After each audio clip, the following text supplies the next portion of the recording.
Greetings, programs, and welcome back to Gamification. It's been a while, I know, but we've got some news today and some other things to talk about, so let's get into it. Oh, whoops. Hi. Yeah, didn't realize I could still see. Actually, we'll keep it like that. Why not? Anyway, let's just get right into it. The first thing is, it's called new news. It's good news. Not always. We have, I believe, just two actual news items today, but we've got a lot of other stuff to talk about, so let's just jump in, shall we? If you're like, why is the camera quality weird and the lighting wacky? It's just because it's a nice day, so I thought I'd have the windows open and whatnot. Anyway, news number one. Anthem reportedly set for major overhaul as Bioware looks to reboot its troubled game. This is from Eurogamer.net. This is exciting. I read a bit of it. I'm like, ooh, it's piqued my interest. So let's find out what they're talking about. Since its rocky launch in... so this is from Eurogamer. This is from Eurogamer. Since its rocky launch in February, Bioware's online shooter Anthem has struggled to spin the story into a positive one, particularly in light of continued development difficulties and the departure of high-profile team members. However, despite persistent speculation that Bioware and publisher EA might quietly abandon the game, the developer is reportedly now looking to massively overhaul the experience, ready for a future reboot. According to a Kotaku's Jason Schreier, shout out to him, plans to overhaul the troubled shooter have been in the works for some time. Eurogamer has previously heard similar words from its own sources. Kotaku says the project is referred to as both Anthem Next and Anthem 2.0. And as those names suggest, the scope of Bioware's intended plans is substantial, with the developer reportedly leaving little untouched. Changes to loot, quests, difficulties... Wait, what's that? 3? Loot, quests, difficulty, progression, the world map, social elements, and possibly even the entire game structure have been mooted. According to one source, Bioware teams in both Austin and Edmonton have spent several months just tearing Anthem down and figuring out what needed to change fundamentally, and in quote, in parentheses it said, a lot. Quote, work on implementing those changes is said to have been ongoing for months too, end quote. Although specifics are still hazy, a source said there's lots of testing things out and experimentation, but still nothing concrete.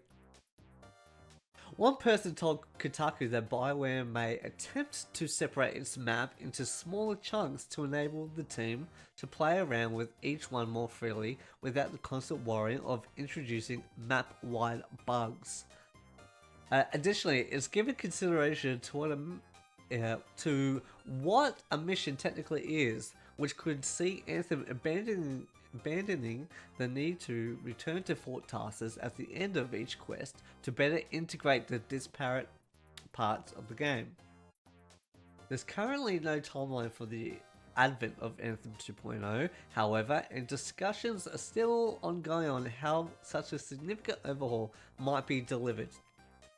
Options include small updates to the current game over an extended period of time, or as one large update, and there's reportedly even talk of launching it as a brand new game, albeit not one that current players would be expected to pay full price for, which would be good. In a recent community update, Bioware's head of live services, Chad Robertson, told fans that the developer had heard their concerns on core issues in Anthem and are acting on it, but that addressing these points would require a more thorough review and reworking of systems versus quick fixes, aligning with the recent report. With no official word on the potential Anthem reboot, however, it may be some time before we learn if declarations of the game's demise have indeed been greatly exaggerated. So this was kind of more of a rumor.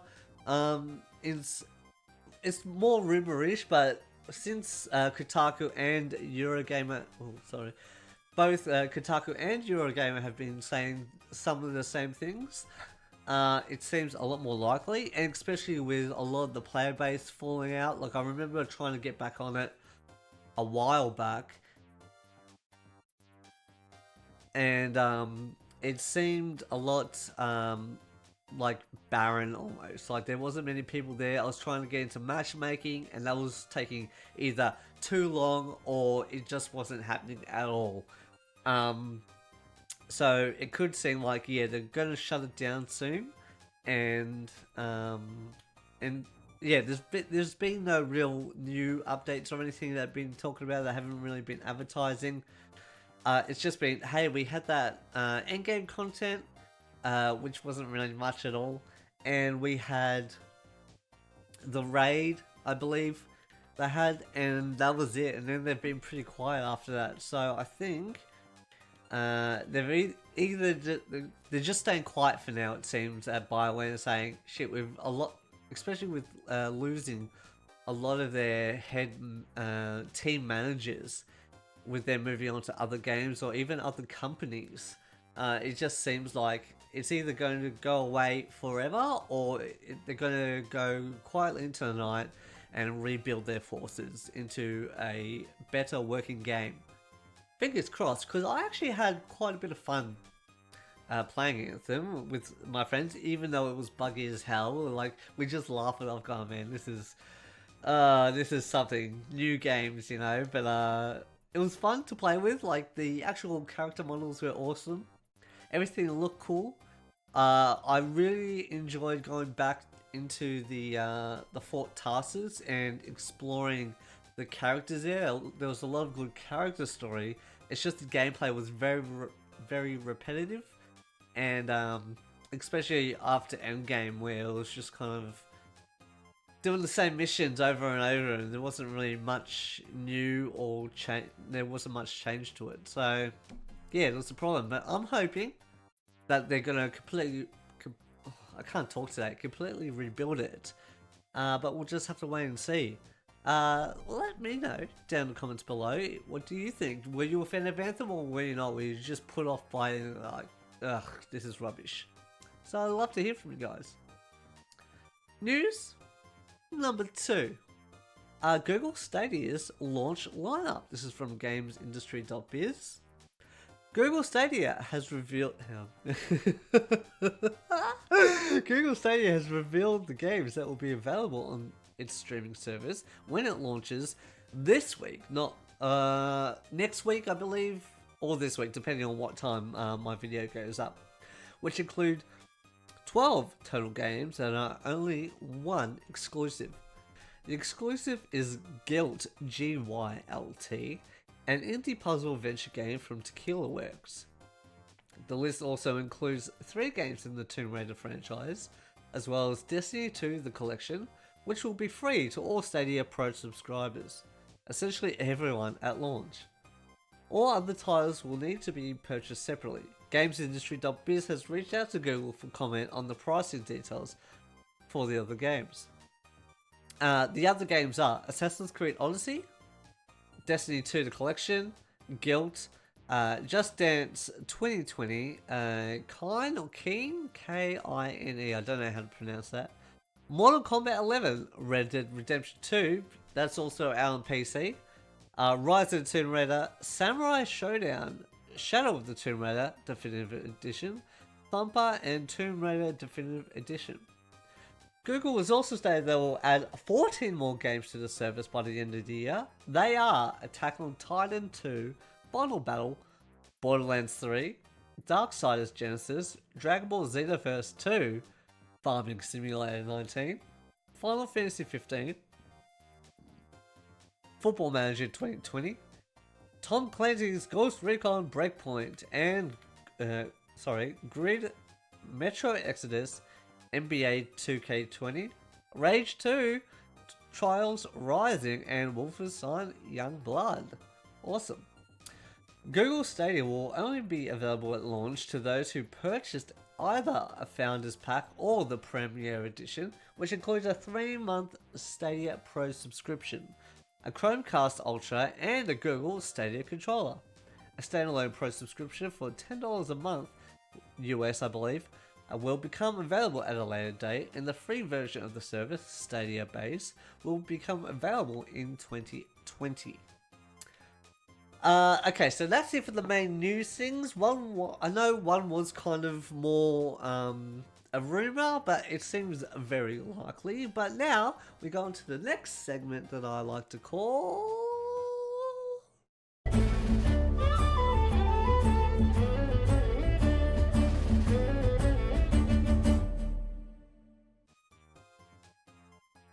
That's right. What's on the noseboard? Just random things that I've discovered on the internet that might be worth mentioning.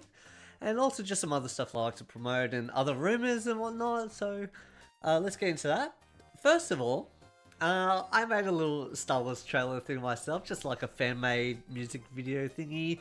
If you want to look at that, there's a link down below. So I appreciate if you check that out and tell me what you thought about it. It's very basic, but it's cool. I like it. Anyway, One Punch Man, A Hero Nobody Knows. That's the video game.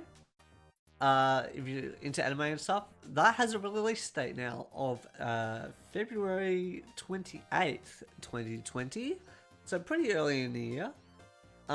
Also, Disney Plus is out now. For you people in overseas, in America and whatnot.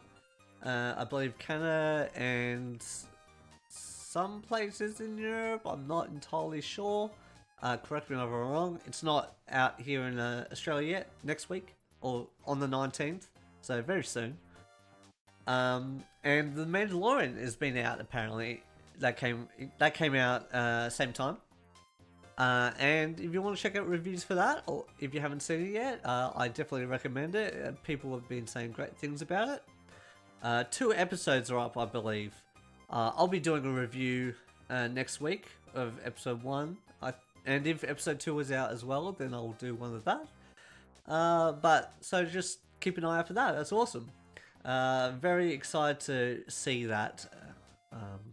Yeah, Mandalorian. It's going to be awesome, I reckon. It's been very big in Star Wars this week with that and Jedi Fallen Order, which is I started playing that and that's been really, really fun. So if you're a big Star Wars fan, definitely worth playing that. Anyway, that's it for that part. Rumors abound! Just some random things that I heard. Bioware, another Bioware story, is reportedly working to relaunch the Mass Effect series. I got this from singleplayergames.com. According to a Kotaku report by Jason Schreier, Kotaku coming in for the win again. BioWare's Edmonton studio is actively working on a new Mass Effect game, which is currently in development. On N7 Day, November 7th, BioWare's Edmonton director Michael Gamble hinted that the studio could return to the franchise in a Twitter post saying, quote, "Where do you want Mass Effect to go in the future?" End quote. Additionally, earlier this year, Anthem's executive producer Mike Dara, and BioWare general manager Casey Hudson revealed that the studio is actively looking to revive the series. After the criticism of Mass Effect Andromeda, released back in 2017, publisher EA announced that it had decided to put the series on hold for the foreseeable future. So what do you think about that? Are you excited for a new Mass Effect game? I wasn't, like, I tried to get into it, but like at my older age, I'm just like, this is old and dated and whatnot. I'd rather just go back to Knights of the Old Republic. But I know there are plenty of Mass Effect fans out there. So let me know, what do you think? Are you hoping for a new Mass Effect game? Do you think they've actually learnt their lesson from Andromeda?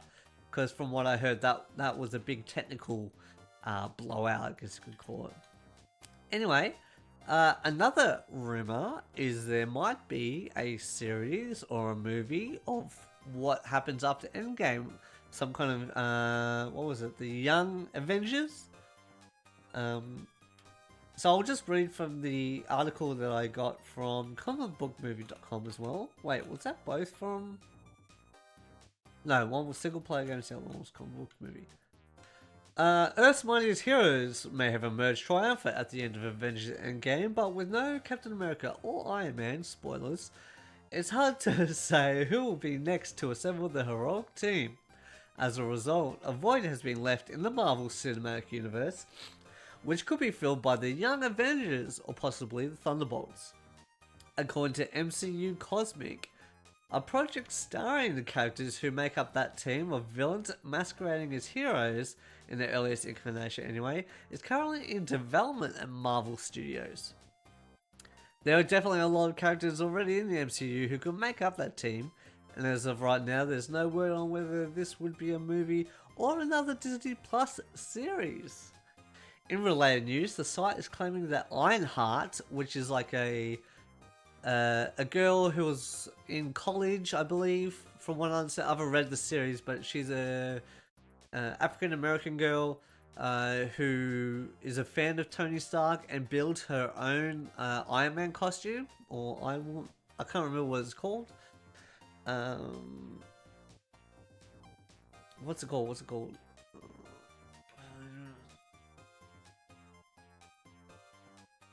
I missed it. The Ironhearts, yeah, that's what she calls it. So and then she joins the Young Justice and stuff. That could be coming. There have been rumors in the past about the character having a role to play on the big screen, but it appears as if Riri Williams could be a hero Kevin Feige chooses to feature on the small screen first. That's not a huge shocker. At the same time, it's being done with Miss Marvel. I believe that's an animated show, a 3D animated show that they're going with. Or I could be thinking, no, it's just an animated cartoon show. But I believe Miss Marvel is also in the new Avengers game, so that should be cool. So that's it for that kind of rumors and bits and bobs. But now we're going to the last segment, games out this week. So let's get into it with Romancing Saga 3 Remaster. That's on the Nintendo Switch, PS4, Xbox One, PC, and Vita. Everspace on the Switch. Doctor Who: The Edge of Time on PC and PS4. Yaga, like Baba Yaga. Switch, Xbox One, PS4. Valfaris, Switch, PS4, and Xbox One. My Friend Pedro on the Switch. Cities Skylines, Park Life, PS4 and Xbox One. Rune 2 on PC. Spark Light, Nintendo Switch, PS4 and Xbox One. Age of Empires, yes! 2, Definitive Edition on the PC. So that's like the remastered version. Gollum on PS4. I've heard things about it. Star Wars Jedi Fallen Order, yes! PC, PS4, Xbox One. Definitely play that if you're a Star Wars fan. Definitely play that if you're an action adventure, Dark Souls fan even. Yeah, very, very fun. I've only 12 hours in. I'm having the time of my life. If you want to watch a replay of that or just join me on that, see me on Twitch, I'm streaming that. It's and it's also been kind of like my TED talk as well on Star Wars. I've just been lecturing on all this lore stuff that they put into it, so that's been really fun. Pokemon Sword and Shield on the Switch, my friends have been playing that. Apparently they're all having a blast with it. Sims 4 Discover University, that's coming up as well. So there's been a bit there to talk about. So if you want to talk about any of this stuff, it's been really quite interesting actually, especially with the Mass Effect. The whole Bioware situation is really interesting and weird and a bit of a headache as well. But tell me what you guys think about it down in the comments below. Hit me up on Twitter and we'll get into some lively discussions, I think. Anyway, that's it for me this week. Hopefully there'll be more next week, especially more Star Wars. I will be doing a review, as I have said. So look out for that on this channel next week, I believe. Anyway, Remember to like the video, subscribe to the channel if you haven't already. I'd really appreciate that so we can keep this going. And hit me up on any of the other socials if you want to have a look at anything else I've done. Anyway, until next time, end of line.